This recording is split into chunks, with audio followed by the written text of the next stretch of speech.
விழுப்புரம் மாவட்டம் விக்கிரவாண்டி ஒன்றியம் சாத்தனூர் கிராமத்துலேருந்து பேசுகிறேன்.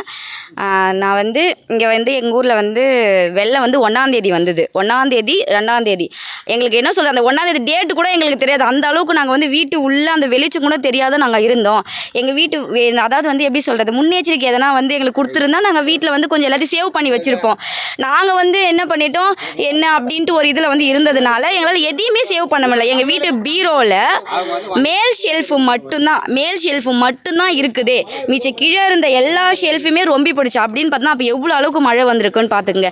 நாங்கள் புக்ஸ் எல்லாம் இவ்வளோ வராது அப்படின்றதால நாங்கள் எதிர் வீட்டுக்கு போயிட்டோம். மெத்த வீட்டில் எங்கள் வீடு ஓடு வீடு ஃபுல்லாக உள்ளே வந்துச்சு. இங்கே இருந்தால் ஒன்றும் செட் ஆகாது, இன்னும் தண்ணி ஏறாதுன்ட்டு நாங்கள் எதிர் வீட்டுக்கு போயிட்டோம். அங்கே போனால் நாங்கள் 35 பேர் அந்த எதிர் வீட்டில் இருந்தோம். நாங்கள் அவங்க வீட்டையும் அதை மீறியும் தண்ணி கை குழந்தைங்களெல்லாம் வச்சுக்கிட்டு எப்படி சொல்கிறது, நின்றுக்கிட்டே அந்த குழந்தைய தூங்க வச்சுன்னு இருந்தாங்க.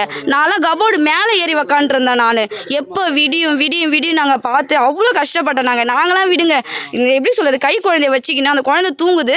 அதோ இவர் தான் அவர், எப்படி சொல்கிறது, தூக்கம் அவருக்கும் வருது. ஆனால் அவரால் தூங்க முடியல. எங்கே அந்த பையன் கீழே விழுந்துருவானா கபோர்ட்லேருந்து, நான் அவரை பிடிச்சிக்கினே இருக்கிறான்.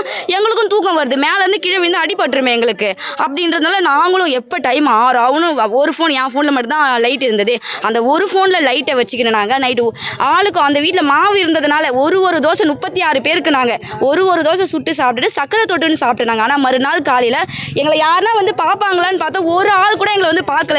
சென்னையிலலாம் ஹெலிகாப்டர் வச்சு மேலே பறக்கிறது, இந்த ஏதோ ஒரு உதவி பண்ணுறாங்களே, ஒரு ஹெலிகாப்டர் எல்லாரும் சந்தோஷமாயிட்டு நாங்கள் மாடி மேலே போயிட்டு ஐயோ யாரோ நம்மளை வராங்க போல காப்பாற்றுறதுக்கு. ஏன்னா எங்களுக்கு தண்ணி குடிக்க கூட தண்ணி கிடையாது. எங்களுக்கு நேற்று முன்னாடி நாள்லேருந்து நாங்கள் தண்ணி குடிக்காத இருக்கிறோம். நாங்கள் பல்லு விளக்காத நாங்கள் சாப்பிட்டோம். நாங்கள் தண்ணி இல்லாமல் யாரோ வராங்க போல நம்மளுக்கு உதவி பண்ணாங்க போகிறேன் பார்த்தா அதுவும் அந்த இதில் காணாமல் போயிடுச்சு. அந்த ஹெலிகாப்டர் கூட யாருமே எங்களை பார்க்கவே இல்லை. அன்றைய நாள் அந்த 2ஆம் தேதி காலையிலேருந்து சாப்பிடாமல் தண்ணி இல்லாமல் நாங்கள் அவ்வளோ கஷ்டப்பட்டு. இதுக்கு என்ன சொல்கிறீங்க, ரெஸ்ட் ரூம் போக கூட எங்களால் அந்த டைமில் முடியவே இல்லை. அந்த வெள்ளத்தினால எங்களுக்கு அவ்வளோ லேடிஸ் கஷ்டப்பட்டாங்க. அந்த சின்ன குழந்தைங்களை வச்சு நாங்கள் போயிட்டே இருந்தோம். நாங்கள் நைட்டு ஃபுல்லாக தண்ணியில் நின்று அதுங்க காலுங்களெல்லாம் எங்கள் ஊர் ஜனங்க காலுங்களை போய் பாருங்கள். ஒரு வீடு அழிஞ்சதுன்னே சொல்லவே முடியாது. அந்த ஊரே அழிஞ்சிச்சு.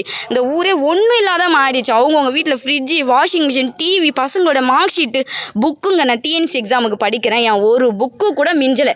எல்லாமே குழாயிடுச்சு. என் புக்கும் மட்டும் கிடையாது, இந்த ஊரில் எல்லா பசங்களோட புக்கும் கிடையாது. பேக்கோட அடிச்சுக்கின்னு போயிடுச்சு. அந்த அளவுக்கு நாங்கள் ரொம்ப இருக்கோம். எங்களுக்கு 2000 ரூபாய் கொடுக்க போகிறாங்களா? 2000 ரூபாய் கொடுத்து நாங்கள் என்ன பண்ணுவோம் சொல்லுங்கள்? ஒவ்வொரு வீட்லேயும் அவ்வளோ டிவி சீர் பண்ணால் 2000 ரூபாய் கேட்கலாம். இந்த 2000 ரூபாய் கொடுத்து நாங்கள் எப்படி இது பண்ண முடியும்? நாங்கள் மாதம் மல்லிகை சாமான் வாங்குறதே 3000 ரூபாய்க்கு வாங்குறோம். 2000 ரூபாய் வச்சு எங்களால் மல்லிகை சாமான் வாங்க முடியுமா சொல்லுங்கள்? வீட்டில் எங்களுக்குன்னு செய்யறதுக்கு ஒன்றுமே கிடையாது. டெய்லி சாப்பாடு கொடுக்குறாங்க. நான் அதை அவங்க குறைச்சே சொல்லலை அரசாங்கத்தை. டெய்லி இன்னிலேருந்து சாப்பாடு வர நேற்று வரைக்கும் முடிஞ்சிச்சு சாப்பாடு. இன்றைக்கி நாங்கள் செய்யணும்ல சாப்பாடு. என்கிட்ட காசு கிடையாது. வீட்டில் செய்யலான்னா அரிசி பருப்பு கிடையாது, எண்ணெய் கிடையாது. நாங்கள் எதை வச்சு நாங்கள் செய்ய முடியும்? எங்களுக்குன்னு அத்தியாவசியத்துக்கு எதுவுமே கிடையாது. வெறும் சாப்பாடு மட்டும்தான் வந்துட்டு இருக்குது. இன்றைக்கி அது கூட கிடையாது. நாங்களே வீட்டில் ஒன்று வச்சு கஞ்சி காய்ச்சி இதை குடிச்சிட்டு இருக்கோம். இன்றைக்கி 2000 ரூபாய் எங்களுக்கு பத்தவே பத்தாது. நீங்கள் அந்த 2000 ரூபாய் கொடுத்தீங்கன்னா நாங்கள் யாரும் வாங்கவும் மாட்டோம். வண்டி போயிடுச்சு, பெரிய பெரிய வண்டிங்க போயிடுச்சு. வீட்டில் ஒன்று கூட கிடையாது, க்ளோஸ் ஆகிடுச்சு. ஒரு வண்டி சீர் பண்ண எவ்வளோ கேட்பாங்க பார்த்துக்குங்க. இந்த அரசாங்கம் நீங்கள் சீக்கிரமே எங்களுக்கு நடவடிக்கை எடுக்கணும். நீங்கள் 2000 ரூபாய் கொடுத்தாமிச்சு நாங்கள் யாரும் வாங்க மாட்டோம். நாங்கள் டோல்கேட்டில் கண்டிப்பாக சொல்கிற மறியல் நாங்கள் பண்ணுவோம். எங்களுக்கு 10,000 ஆச்சு நீங்கள் கொடுத்து ஆகணும். ஏன்னா நாங்கள் இந்த தமிழ்நாடு ஃபுல்லாக ஒன்றும் அழிஞ்சு போகல, ஒரு குறிப்பிட்ட பிளேஸ் மட்டும்தான் அழிஞ்சிருக்குது. இதுக்கே உங்களால் கொடுக்க முடியல என்ன அர்த்தம்? 2000 ரூபாய் கொடுத்தா நாங்கள் என்ன பண்ணுறது? ஒரு ஓட்டுக்கு 2000 ரூபாய் கொடுக்குறீங்க. இந்த ஊரே அழிஞ்சிச்சு, அதுக்கு ஒரு 10,000 கொடுக்கக்கூடாதா? இந்த ஊர் ஃபுல்லாக நீங்கள் எங்களை கொடுக்கணும் 2000 ரூபாய். நாங்கள் சத்தியமாக சொல்கிறோம், யாருமே நாங்கள் வாங்க மாட்டோம். டோல்கேட்டில் ஒரு பஸ்ஸை கூட நாங்கள் போக விட மாட்டோம். நாங்கள் டோல்கேட்டில் மறியல் நாங்கள் பண்ணுவோம். இதை நாங்கள் சொல்கிறோம். ரொம்ப நன்றி. என் பேர் ராஜினா. நான் விழுப்புரம் மாவட்டம் விக்கிரவாண்டி வட்டம் சாத்தனூர்லேருந்து பேசுகிறேன். எங்கள் ஊரில் அவ்வளோ வேலை வந்துச்சு, இன்னும் யாரும் பார்க்கல. எங்கள் பசங்களை வச்சுன்னு ரொம்ப கஷ்டப்பட்டோம். ரொம்ப பசங்களை வச்சுன்னு ரொம்ப கஷ்டப்பட்டோம். ஒரு பால் பாக்கெட்டு கூட யாரும் எடுத்துன்னு தரல. இது வரைக்கும் யாரும் பார்க்கல. எங்கள் தெருவில் யாருமே இறங்கவே இல்லை. இப்போ சாத்தனூர் ஃபுல்லாக அவ்வளோ பொருட்கள், மிக்சி, வாஷிங் மிஷின் எல்லாமே போயிடுச்சு. 2000 ரூபாய் தரேன்னு சொல்கிறாங்க. அது எதுக்குமே ஈடு கட்ட முடியாது. இன்னுமே எங்களுக்கு 10,000 ரூபாய்ச்சு ஒரு வீட்டு குடும்பத்துக்கு தரணும். வீட்டு குடும்பத்துக்கு தரணும். எல்லோரும் இன்னும் சாப்பாடு எடுத்து போய் அரிசி ரேஷன் கார்டுலேருந்து போகிற அரிசி கூட சரி கிடையாது. இந்த சும்மா கொடுக்கணுன்ற கணக்கு கேட்க கொடுத்தாங்க அந்த அரிசியை. எங்கள் வீட்டை எதுவுமே எடுக்கலைங்க சார். எல்லா பொருளும் போயிடுச்சுங்க. பசங்க 10 சர்டிஃபிகேட்டு எதுவுமே எடுக்கல. ஒரு பொருள் இல்லை எங்கள் வீட்டில். நாங்கள் குந்த இடம் கூட இல்லைங்க சார் எங்களுக்கு.